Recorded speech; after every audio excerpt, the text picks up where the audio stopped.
Let me show you the difference between these two different types of fly rods. This rod right here for brim, more like a 5-weight, 6-weight rod right in here, lighter action, better for throwing their smaller popping bugs. If you're going to specifically target bass, you want something a little bit beefier. This is an 8-weight, and it helps you, gives you a little bit more power so you can throw those slightly bigger lures like this little frog imitation. This is a deer hair frog right here. It's a big bulky bait. You want to use a shorter leader too. This is about a 6-foot leader. You know, with the little small popping bugs, you want a nice 8 or 9 foot leader. But with the bigger bass bugs, I like a shorter leader. You're getting a reaction strike, and it gives you a little bit more control over the bait, allows the bait to turn over right and be presented properly.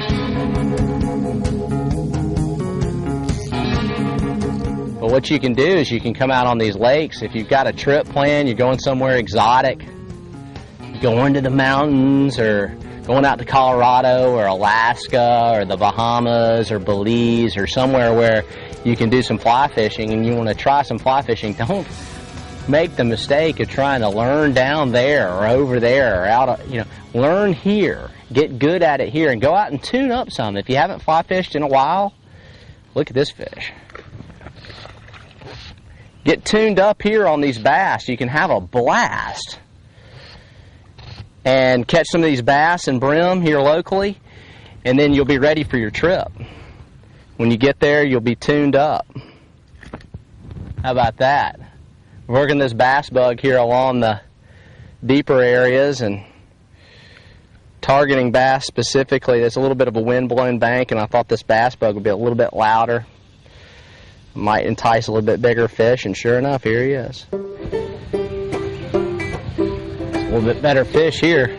I switched back to that brim bug just to see what was along in through here and in some of this deeper water. Check this out. This is more like it here. This is what we're looking for. This is a male bluegill or brim. Fish about 3/4 of a pound. Be just right to keep and eat. All over that fly. Nice pretty fish, pretty colors to him. Now, good fish. Get a few more of those and we'll be set. Oh yeah. What I did is I moved back out here in some of this deeper water, and I just got real patient. Throw that bug out, let it sit for a long, long time out here in this deeper water, see if I can find some slightly bigger fish. And look at this brim here. Good brim. Yeah, that's almost a hand-sized brim right there. That's a big female too. Check that out. Wow. Good sized fish for a female. Yeah, it's about a 3/4 of a pound female. Yeah, nice brim there on this little white popper here on Outdoors. There you go.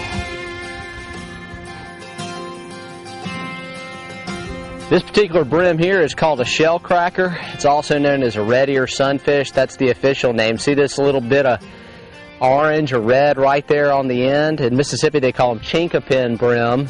But they're also known as shell cracker, red ear sunfish. They get a little bit bigger typically than bluegills because they have a little bit different type of food that they eat. They'll eat mussels, and they actually call shell cracker because they'll break a mussel shell. Really like mussels, and they're good sized fish. They're feisty. Let me show you how to hold these brim too. Any type of brim, this is what you want to do.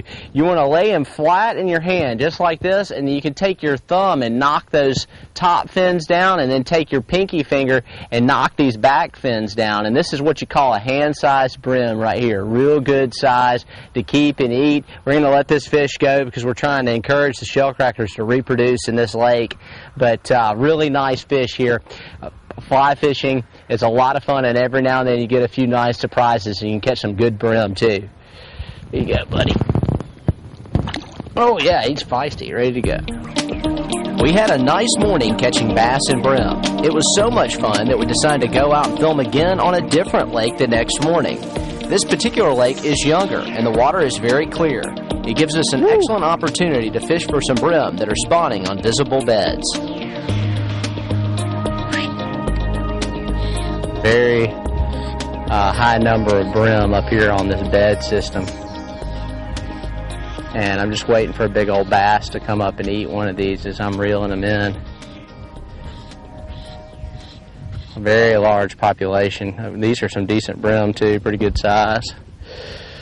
And as I come along through here and lay this fly in here, the ones that haven't seen it, I'm getting a lot of action, a lot of strikes. Bass and brim are different in their spawning cycles. Bass will spawn once a year in the spring in March or April. Brim sometimes don't even bed until the first full moon in May. They typically bed around the full moon, and they'll bed periodically throughout the summer. You can get 5 or 6 spawning cycles with brim throughout the year. Now they're at their biggest point in the spring because as they spend a lot of energy in their activities with their spawning, they're confined to that bed and they don't roam around the lake and feed as much. So that as you go through the summer, they get leaner and leaner. But still, they're easy to catch when they're on the bed. And these are areas you can go to throughout the summer, especially around those full moons, and have some success on bedding fish. Here's one. Just like that. Every time you lay it in there. That's how it should be. And these fish really aren't full into the spawn mode right now. That's what's crazy about it. I mean, we're still getting good action, and they're really past the moon and the spawning phase. Just like that. Brim fishing with a fly rod, it's a southern tradition.